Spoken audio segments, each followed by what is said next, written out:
Fala Doc, tudo certo? Gabriel aqui e hoje nós vamos voltar ao modo de cardiologia e falar sobre as síndromes coronarianas agudas, só que dessa vez as síndromes sem supra do segmento ST. Vamos entender como que vai ser a aula?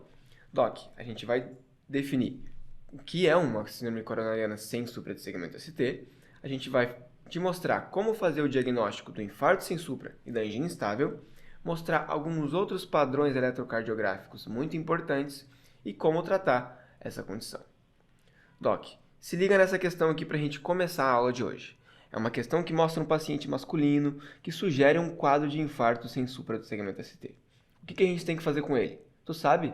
Dá uma lidinha e se tu não souber, no final a gente conversa direitinho. Vamos lá? Doc, vamos definir as síndromes coronarianas agudas sem supra de ST. Elas são duas. Se a gente tem angina instável e a gente também tem o infarto sem supra do segmento de ST. Doc, a angina instável é quando a gente tem uma isquemia em repouso, que ela pode ser uma piora de uma angina prévia, na ausência de lesão ou necrose de cardiomiócitos. Agora, o infarto sem supra de segmento ST é justamente o mesmo padrão da angina instável, só que nela a gente tem a presença da lesão ou da necrose dos cardiomiócitos. Elas são duas síndromes clínicas que podem se cruzar, mas geralmente o infarto agudo sem supra de ST é uma lesão que machucou o coração e causou necrose naquele músculo. Elas são um espectro clínico que elas são causadas por uma oclusão parcial de um vaso, ou seja, a coronária do nosso paciente não está totalmente obstruída, mas sim parcialmente. A gente pode ter uma exceção a essa regra, que a gente pode sim ter um infarto sem supra com uma oclusão total de uma coronária, mas nesse caso o nosso paciente deve ter uma circulação colateral que ainda irriga esse coração. Então o coração não faz supra porque não ocluiu totalmente, mas a gente tem uma circulação colateral que ainda permite irrigar um pouco esse coração, mas ele vai sofrer, ele vai necrosar, ele vai ter um infarto sem supra do segmento ST. Lembra disso, essas duas condições são muito importantes. E como que é o quadro clínico de uma síndrome coronariana aguda sem supra de ST? Doc, é um quadro muito parecido com a síndrome com supra. É uma dor torácica, primordialmente do tipo A, opressiva, que pode irradiar para ambos os membros, que pode irradiar para a região do mento, pode ser para um ou só outro membro superior, não tem uma distinção específica em relação a isso. Geralmente ela pode começar em repouso, mas ela também pode ser desencadeada por esforço. Além disso, pode também ser uma dor tipo B ou tipo C, também sempre lembrando naqueles 3 pacientes que a gente comentou no infarto com supra: mulheres, idosos e pacientes diabéticos. Além disso, o infarto sem supra e a angina instável também podem se manifestar com equivalentes isquêmicos, ou seja, fadiga, taquicardia ou dispneia. Beleza? Lembra dessas condições clínicas aí. E como que a gente tem que abordar o nosso paciente com uma suspeita de síndrome coronariana aguda? Ele chegou na emergência com dor torácica, eletro em 10 minutos. Isso é mandatório, porque é com eletro que a gente vai distinguir se é uma síndrome com supra ou se é uma síndrome sem supra. E como que a gente faz o diagnóstico do infarto sem supra do segmento ST? A gente olha o eletrocardiograma e esse eletrocardiograma, em até 30% das vezes, ele pode estar normal. Então, 30% dos pacientes com infarto sem supra de ST vão ter um eletro normal. Isso significa que ele não tem um infarto? Não, Doc. Isso significa que ele não tem um supra de ST no infarto dele, no eletro dele. Beleza? Mas a gente pode ter algumas outras alterações que sugerem um infarto sem supra do segmento ST. Aqui, Doc, eu vou passar algumas fotinhos que são imagens da diretriz da ESC, da Sociedade Europeia de Cardiologia, que mostram alguns padrões eletrocardiográficos que a gente tem que se atentar quando a gente está avaliando um paciente com dor torácica na emergência e está suspeitando de um infarto. E a gente viu que esse infarto não tem supra de ST. A primeira delas é uma inversão isolada da onda T no nosso paciente, que pode ter um pior prognóstico, que pode ser em D1, D2, AVL ou V2, AV6. Se tu vê isso no eletrocardiograma, tu tem que se atentar que pode sim ser um infarto sem supra. Outra alteração que essa diretriz coloca é a depressão do segmento ST. Geralmente a gente associa infarto sem supra do segmento ST com infarto com infra. E isso não é verdade. O infarto sem supra, ele pode não ter o infra, mas se ele tiver um infra, como fala aqui nessa figura, a gente tende a ter uma isquemia mais severa. Então a gente tem que ficar mais esperto com esse paciente. Beleza? A gente tem algumas outras alterações. Uma delas é uma elevação transiente do segmento ST, ou seja, o nosso paciente fez supra e depois esse supra voltou para a normalidade. A gente tem que se atentar que essa alteração dinâmica pode ser uma manifestação de uma coronária parcialmente ocluída, que pode se manifestar com infarto sem supra. Além disso, a gente tem um padrão que é chamado padrão de Winter, Doc, que ele significa uma oclusão proximal da artéria coronária esquerda, uma oclusão proximal grave e severa, que ele é quando a gente tem um infra do segmento ST, do ponto J ali, com uma onda T apiculada e simétrica. Não é aquela onda T apiculada do infarto com supra, porque aqui a gente tem um infra do ponto J associado. Lá naquele infarto com supra inicial, a gente tem o segmento ST normal com uma onda T apiculada. Aqui a gente tem um infra de ST, infra do ponto J, com uma onda T apiculada. Esse padrão ele é muito importante porque ele pode indicar uma oclusão proximal dessa artéria grave, que pode levar o nosso paciente a óbito de uma forma rápida. Então a gente tem que identificar isso e entender que é um padrão grave e ficar muito mais de olho nesse nosso paciente. Junto com o padrão de De Winter, que a gente chama, a gente tem um outro padrão, que também tem um epônimo, que é chamado com o sinal de Wellens, que ele pode ser dividido em dois tipos. O Wellens tipo A, que geralmente ele ocorre de V1 a V4, com o que a gente chama de plus-minus, na onda T, que ela tem uma elevação, que é o plus, seguido de uma inversão, que é o mínus. Então a gente viu esse padrão num paciente com dor torácica, que a gente está pensando de infarto, a gente tem que pensar no infarto sem supra com um padrão grave, que também, assim como o padrão de De Winter, significa uma oclusão proximal na artéria coronária esquerda. E o padrão de Wellens também pode ter o tipo B, que aí é uma inversão das ondas T nessas mesmas derivações pré-cordiais, uma onda T invertida, também apiculada. Beleza? A diretriz também coloca que uma inversão da onda U ou um QRS de baixa voltagem também podem ser algumas alterações que a gente tem que ficar de olho no paciente com um quadro clínico de dor torácica. Beleza? Tá, Doc. Esse nosso paciente que a gente está suspeitando que ele tem um infarto, e a gente não achou supra, então a gente está suspeitando de um infarto sem supra do segmento ST, a gente vê o eletro, a gente pode ver alguma dessas alterações que podem nos sugerir esse quadro. Mas o que a gente também tem que ver nesse paciente que não tem supra de ST com suspeita de infarto? A gente tem que lembrar da troponina. E para que serve a troponina? Ela é um marcador de necrose miocárdica. Ou seja, quando o nosso coração está sofrendo, está recebendo uma injúria, não está recebendo sangue para algum pedaço dele, as células cardíacas começam a morrer. E durante essa morte, elas liberam alguns marcadores. A troponina, que é uma proteína ali das miofibrilas, ela é liberada na corrente sanguínea e a gente consegue dosar ela. Aqui só uma imagem, né, mostrando que a gente tem diversos tipos de troponina e dependendo do ensaio que a gente está fazendo no nosso paciente, né, do ensaio diagnóstico do exame de troponina, a gente pode ter troponinas mais sensíveis e troponinas menos sensíveis. E é sempre bom tu saber no serviço em que tu está ou na prova que você está fazendo qual troponina que a gente está falando. Se é a troponina ultrassensível ou se é a troponina normal, antiga que a gente já usava. E como que a gente avalia a troponina num paciente com suspeita de infarto? Doc, uma troponina elevada por si só não significa infarto. O que acontece no infarto? No infarto a gente está tendo uma lesão em que está tendo uma alteração dinâmica, ou seja, as células estão iniciando o processo de morte e estão morrendo cada vez mais, ou elas já morreram e estão parando de sofrer essa injúria. O que isso significa? Isso significa que durante um quadro de infarto, a gente tem que ter a troponina em curva, ou seja, uma ascensão ou um descenso nessas duas medidas ou mais medidas dessa enzima que a gente está fazendo, sendo que a variação entre esses exames tem que ser maior que 20% para a gente considerar uma alteração significativa para um infarto sem supra de segmento de ST ou até um infarto com supra. Mas no infarto com supra, geralmente a gente vê alteração eletrocardiográfica antes. E a gente sempre tem que saber qual que é a troponina do nosso serviço para a gente saber como fazer o cálculo dessa curva.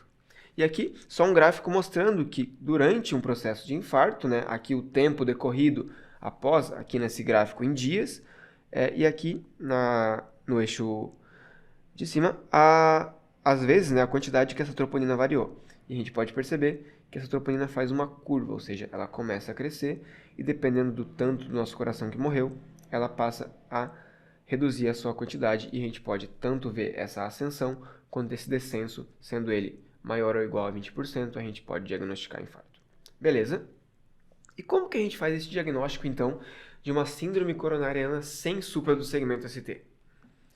A gente pega o nosso paciente que tem uma suspeita de infarto, a gente vai fazer essas 3 principais avaliações: o eletro, a troponina e a clínica e os sinais vitais do nosso paciente. A clínica, Doc, porque a gente, com os dados clínicos, a gente pode estimar a probabilidade pré-teste, ou seja, a probabilidade antes da gente fazer exame, do nosso paciente realmente ter essa condição que a gente está pensando. E alguns dados, como naquela tabelinha que eu mostrei para vocês lá na aula de infarto com supra, podem ajudar a favorecer esse diagnóstico. Então a gente fez essas 3 principais medidas, Doc. Com essas 3 principais avaliações, a gente pode utilizar um score que ajuda a gente na avaliação clínica ali na emergência a estimar se esse nosso paciente tem mais risco de ter uma síndrome coronariana, se ele tem menos risco de ter uma síndrome coronariana, que é o Hertz Score, que ele estima a probabilidade de evento cardiovascular maior no nosso paciente em 6 semanas daquele atendimento.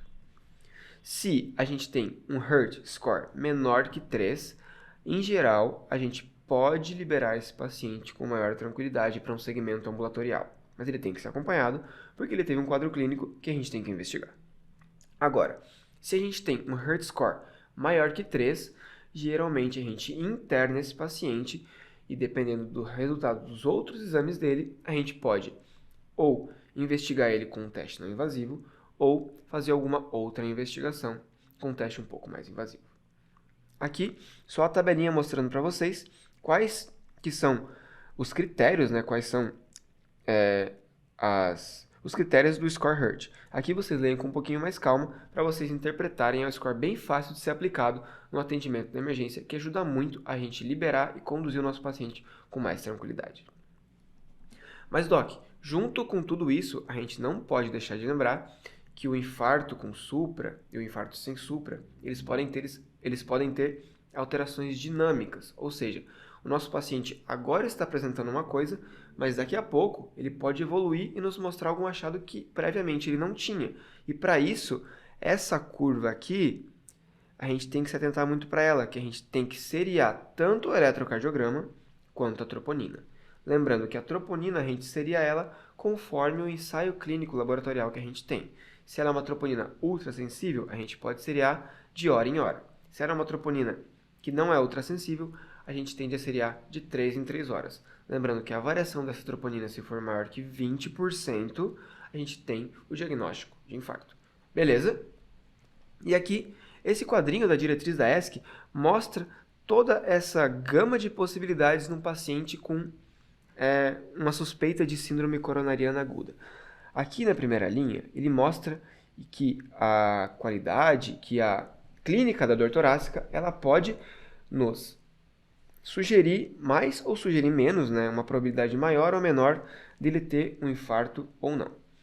Junto com esse quadro clínico, o eletrocardiograma também nos pode dar alguma dica. Se tiver a clínica mais um supra, a gente tem aqui um infarto com supra. Se a gente tiver uma clínica sugestiva, mas sem um supra de ST, e as nossas troponinas elas estão aumentando ou estão positivas, a gente pode ter um infarto sem supra. E se a gente tem uma clínica sugestiva com um eletro sem supra, mas a gente não curvou troponina, a gente pode ter sim uma angina instável, que é onde a gente não teve necrose do músculo cardíaco. Beleza? Então toda essa gama, esse espectro da dor torácica na suspeita da síndrome coronariana com supra, que lembrando, podem ser alterações dinâmicas no nosso paciente. Então a gente tem que olhar o paciente de forma seriada. Beleza? Tá, Doc. A gente fez o diagnóstico de um infarto sem supra do segmento ST. O que a gente tem que fazer com o nosso paciente? Como que a gente vai tratar? Para isso, a gente tem que saber que a gente tem 2 scores muito importantes, além daquele Hertz Score que eu falei para vocês. Agora a gente já fez o diagnóstico. Aqui o paciente tem um infarto sem supra. O que a gente tem que usar? Dado o diagnóstico da síndrome coronariana, a gente tem que estratificar o risco do nosso paciente. Ou seja, esse paciente tem um risco de mortalidade, tem um risco cardíaco muito alto, um risco cardíaco intermediário, baixo ou um risco apenas alto. Dependendo desse risco, a gente vai direcionar o nosso tratamento de forma mais ou menos imediata e agressiva. Para isso, a gente usa o score TIMI ou o score GRACE. Lembrando que a diretriz da ESC fala para a gente preferenciar o score GRACE, mas em geral a gente calcula os dois scores e eles tendem a convergir quando o nosso paciente tem um risco um pouquinho mais alto. Beleza, diagnostiquei, estratifiquei o risco do meu paciente, eu sei como eu vou conduzir ele e agora eu tenho que saber o que eu tenho que fazer para ele no atendimento emergencial. Doc, o tratamento da síndrome coronariana sem supra de ST, ele é muito parecido com a síndrome coronariana com supra, porque a gente tem que monitorizar o nosso paciente, porque ele é um paciente potencialmente grave, oferecer oxigênio também se a saturação tiver menor que 90% e usar aquele resto do mnemônico na BE. Ou seja, a gente tem que oferecer nitrato ou morfina se o nosso paciente tiver com alguma dor. A gente tem que usar os antiagregantes, o AS associado a um inibidor da P2Y12, que pode ser o prasugrel, ticagrelor ou o clopidogrel.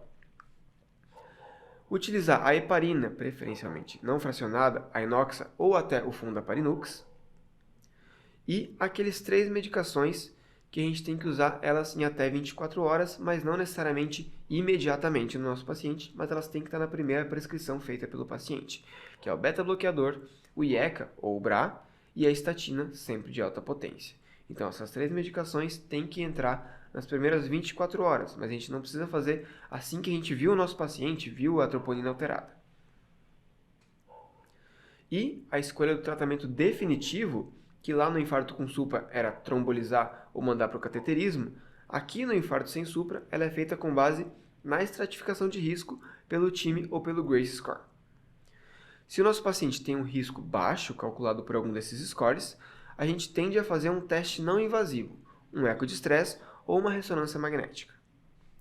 Se o nosso paciente tem um risco intermediário, a gente tem que fazer um cateterismo para analisar aquela anatomia coronariana e ver se precisa ou não de um stent em até 72 horas. Ou seja, a gente tem um tempinho ali para o nosso paciente fazer o cateterismo. Não é nada de urgência, hiperativo, imediato.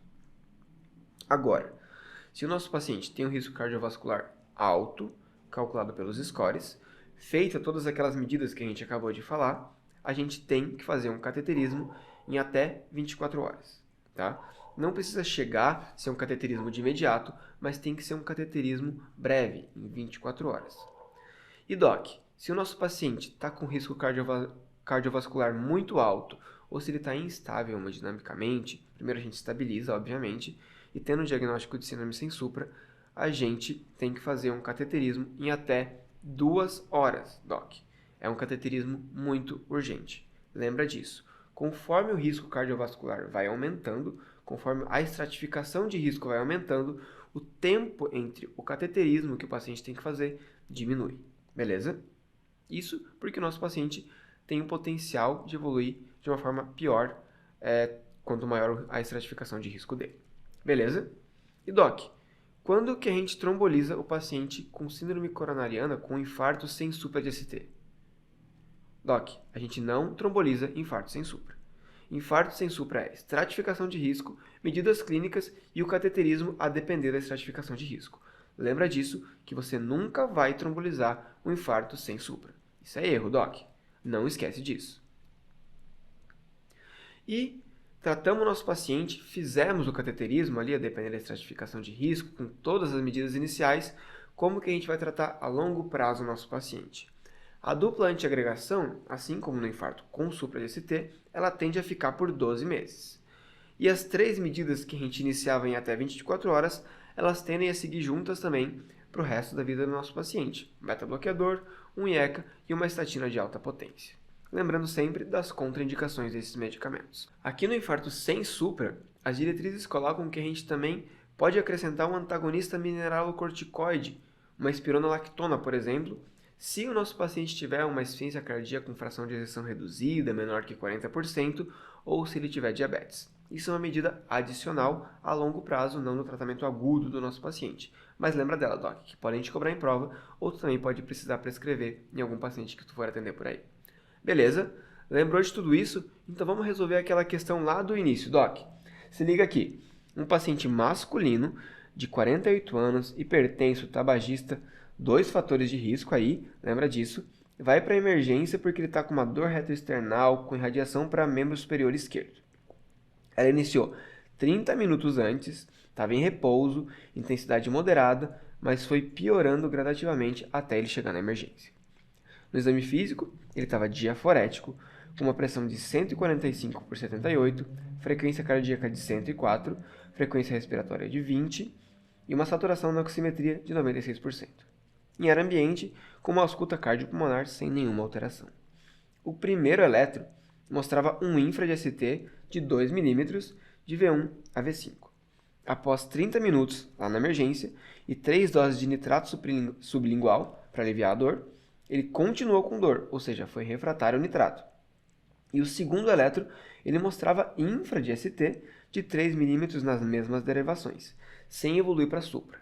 Doc, um paciente com dor precordial típica, que não alivia com nitrato, apresentando um infra de ST de V1 a V5, isso é muito sugestivo de um infarto. Não é infarto com supra, porque não suprou no eletrocardiograma. Então, a gente tende a ficar com infarto sem supra de segmento ST. Beleza? Mas vamos para as alternativas. O que a gente tem que fazer para esse paciente na emergência? A terapia antitrombótica, com dupla antiagregação plaquetária e anticoagulação, associada com terapia antianginosa com beta-bloqueador, nitrato sublingual e fazer um teste ergométrico ali na emergência. Não faz muito sentido, né, Doc? Esse teste ergométrico a gente não vai fazer porque o nosso paciente aparentemente tem uma estratificação de risco um pouquinho mais elevada. Letra B. Terapia antitrombótica com dupla antiagregação plaquetária, anticoagulação e trombólise. Doc, aqui tu já para. Se a gente está suspeitando de infarto sem supra, a gente nunca vai trombolizar. Nem liga para essa alternativa e esquece isso da tua cabeça. Vamos para a letra C. A terapia antitrombótica com dupla antiagregação e anticoagulação, terapia antianginosa com beta-bloqueador, nitrato endovenoso, dosagem de troponina e cateterismo após a estabilização do quadro clínico. É uma alternativa que pode nos deixar em dúvida. Letra D. Terapia antitrombótica com ácido acetilsalicílico e anticoagulação. Doc, aqui ele errou. A gente sempre tem que ter a dupla antiagregação. Sim, a gente tem que usar S, mas cadê o inibidor da P2Y12? Esquece essa alternativa. A gente fica entre a letra C e possivelmente a letra E. Vamos para E. Terapia antitrombótica com dupla antiagregação plaquetária, anticoagulação, terapia antianginosa com beta-bloqueador, nitrato e cateterismo nas primeiras 24 horas. Doc, o nosso paciente ele tem um risco cardiovascular alto, então a gente tem que fazer o cateterismo nas primeiras 24 horas. Então a gente tem que ficar com a letra E no nosso paciente. A letra C, ela pode confundir sim, Doc, por conta dessa dosagem de troponina, mas quando ele fala do cateterismo eletivo, a gente tem que ter em mente esse tempo do cateterismo, que ele tem que ser nas primeiras 24 horas por conta da estratificação de risco do nosso paciente. Beleza? Doc, vamos fazer alguns flashcards para a gente lembrar de tudo que a gente falou? Então vamos lá. Qual desses dois, angina instável ou infarto sem supra, possui alteração de troponina e alteração no eletrocardiograma? O infarto sem supra, né, Doc? Na angina instável, a gente tem essa dor torácica sem alteração de troponina, sem lesão no cardiomiócito, sem isquemia, sem necrose. Beleza? Lembra disso. Infarto sem supra é sinônimo de infra do segmento ST. Doc, falso. Sim, se a gente tem um infra associado a esse quadro clínico e curva de troponina, tende a ser um quadro de pior prognóstico, como eu mostrei para vocês ali na diretriz da ESC. Mas a gente pode ter outros padrões eletrocardiográficos que também são infartos sem supra de segmento ST. Lembra disso. E quais scores a gente usa para prognóstico na síndrome coronariana aguda sem supra de segmento ST e score de estratificação de risco, para saber se o nosso paciente é mais grave, menos grave, se a gente tem que intervir mais ou intervir menos, ou intervir mais precocemente. Quais são aqueles dois scores muito importantes? O score time e o score Grace. Lembra desses dois que tu tem que calcular eles durante um atendimento desse paciente. Se o risco prognóstico for alto no infarto sem supra, qual a intervenção que a gente tem que fazer e em quanto tempo? Doc, aqui é cateterismo em até 24 horas. Beleza? E qual o tempo para trombolizar o infarto sem supra do segmento ST? Doc, tempo nenhum, a gente nunca tromboliza infarto sem supra. Essa informação você tem que guardar para não cair em pegadinha de prova e para não errar na vida. Beleza? Então vamos para o resumo. O infarto sem supra é quando a gente tem a clínica associada à alteração do eletro com uma curva de troponina, sem a presença de supra de ST, mas isso não significa que a gente tem que ter infra. Isso significa que a gente não tem supra e tem curva de troponina. Podemos ter diversos padrões eletrocardiográficos, beleza? Dá uma olhadinha aqui na aula, dá uma olhadinha no PDF, para tu lembrar dos outros padrões que também são importantes no infarto sem supra. A gente sempre tem que estratificar o risco com o score time e com o score Grace, lembrando que preferencialmente com o score Grace, mas a gente pode usar os dois, no infarto sem supra, para a gente saber qual a conduta e em quanto tempo a gente tem que tomar essa conduta para esse nosso paciente. Beleza? E por fim, por último, mas não menos importante, a gente tem que lembrar que no infarto sem supra, a gente não tromboliza. Beleza, Doc? E lembra também, dupla antiagregação, AS, mais um dos inibidores da P2Y12, e também a gente sempre faz heparina. Beta-bloqueador, estatina e ECA ou BRA, nas primeiras 24 horas também são importantes. Nitrato ou morfina para aliviar a dor, se necessário, e oxigênio sempre se menor que 90%. Se mais que 90%, a gente não precisa fazer oxigênio para o nosso paciente, porque ele está com uma boa oxigenação. Beleza, Doc? Essa foi a aula de hoje. Essas são as referências e qualquer dúvida, a gente está por aí.